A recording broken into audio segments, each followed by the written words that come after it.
नमस्कार विद्यार्थी मित्रांनो, मी doctor Tejas Jadhav Career Craft Medical पाथवेमध्ये तुमचं स्वागत करतो। विद्यार्थी मित्रांनो, जर तुमचेही नीट 2026 मध्ये 200 ते 300 मार्क्स येत आहेत तर हा व्हिडिओ शेवटपर्यंत नक्की बघा।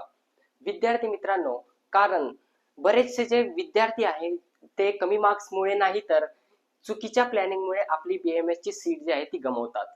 तर तुम्ही अशी कोणती चूक करू नये त्याच्यामुळे मी हा व्हिडिओ बनवला आहे। अशा कोणत्या 3 चुका ज्या तुम्ही नाही केल्या पाहिजे। विद्यार्थी मित्रांनो, पहिली जी चूक आहे ती म्हणजे रिझल्ट लागेपर्यंत शांत बसणे। तर विद्यार्थी मित्रांनो, ही सर्वात मोठी चूक आहे, कारण रिझल्ट लागायच्या पहिले आपल्याला काउन्सिलिंग प्रोसेस कशी असणार, त्याच्यानंतर आपल्याला कोणते कोणते डॉक्युमेंट्स लागणार आहे ऍडमिशन साठी आणि आपलं बजेट काय आहे, जेणेकरून आपलं टाइमावर पैशामुळे ऍडमिशन कॅन्सल नाही झालं पाहिजे। कारण बऱ्याचशा विद्यार्थ्यांचे डॉक्युमेंटमुळे ऍडमिशन जे असतात ते कॅन्सल होतात, टाइमर डॉक्युमेंट मध्ये क्युरी निघते। त्याच्यानंतर दुसरी जी चूक आहे विद्यार्थी मित्रांनो, ती म्हणजे फक्त महाराष्ट्राचाच विचार करणे की आम्हाला महाराष्ट्रातच कॉलेज भेटेल। जर तुम्हाला माहिती आहे की आपल्याला 200 ते 250 300 पर्यंत जर आपल्याला मार्क्स आहेत तर आपल्याला माहिती की शेवटपर्यंत आपल्याला कॉलेज भेटणार नाही। जर समजा नवीन कॉलेजेस आले तर तेव्हा थोडा चान्सेस बनतात की ते 280 285 वाल्या विद्यार्थ्यांना भेटेल। पण आपल्याला जर माहिती आहे की आपल्याला कॉलेज भेटणार नाही तर आपण ह्या भरोशावर बसायलाच नको पाहिजे, आपण प्लॅन बी तयार ठेवायलाच पाहिजे पहिल्यापासून। तर बऱ्याचशा पालकांना याचं नॉलेज नसते की आउट ऑफ स्टेटला सुद्धा ऍडमिशन होते। तर त्या विद्यार्थ्यांसाठी मी तुम्हाला सांगतो की आउट ऑफ स्टेटला सुद्धा आपले ऍडमिशन होऊ शकतात। मी तुम्हाला शेवटी सांगतो व्हिडिओच्या काय प्रोसेस आहे। विद्यार्थी मित्रांनो, तिसरी आणि शेवटची चूक जी आहे ती म्हणजे विद्यार्थी मित्रांनो, चुकीच्या सल्ल्यांवर भरोसा ठेवणे। तर हे सर्वात मोठी चूक आहे विद्यार्थी मित्रांनो। ऑफिशियल काउन्सिलिंग प्रोसेस, त्याच्यानंतर प्रॉपर गायडन्स शिवाय आपण कोणत्याही पद्धतीचं पाऊल उचललं नाही पाहिजे। त्याच्यामुळे आपण बऱ्याचशा चुकीच्या जे प्रोसेस असतात त्याच्यामध्ये जातो आणि आपलं ऍडमिशन तिथं गमावतो। शेवटी काय होते माहिती का विद्यार्थी मित्रांनो, चुकीच्या प्रोसेसमुळे काय होते की शेवटी सीट्स असून सुद्धा सीट भेटत नाही, कारण आपण चुकीची प्रोसेस केलेली असते।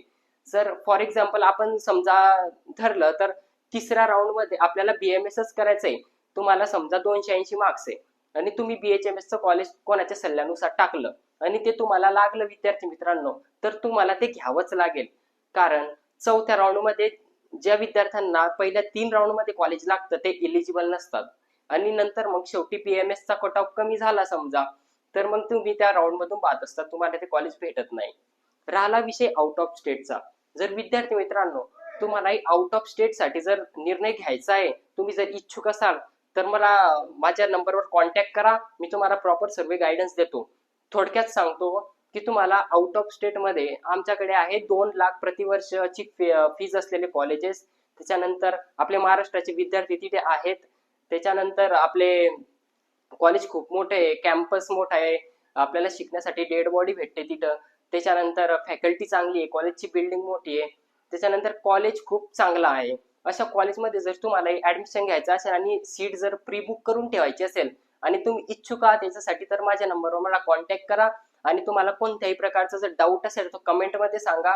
आणि खाली मी व्हॉट्सअप चॅनलची लिंक दिली आहे, त्याच्यामध्ये ऍड होण्याचं कोणतेही चार्जेस नाहीत, तर त्याच्यामध्ये तुम्ही ऍड होऊ शकता।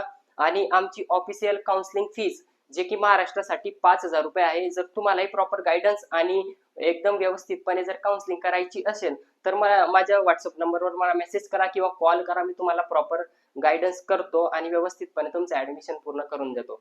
बाकी जे विद्यार्थी आउट ऑफ स्टेट साठी समजा इच्छुक आहेत तर त्या विद्यार्थी किंवा पालकांना तर मला नक्की कॉन्टॅक्ट करा। धन्यवाद।